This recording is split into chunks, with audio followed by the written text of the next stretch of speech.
هذه اول غرزه وابسط غرزه اللي كنتعلموا في الطرز الرباطي. هانتوما وكنستمروا بهذه الطريقه.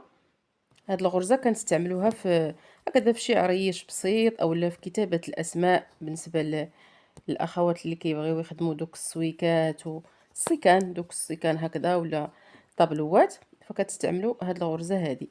هانتوما شفتوا كيفاش كتجي بحال الشكل ديال الدقه ديال الماكينه.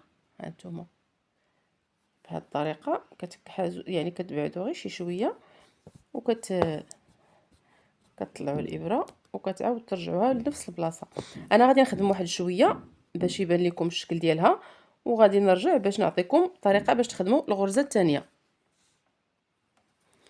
اذا بنات هذا هو الشكل ديال الغرزه الاولى ديالنا، هو هذا.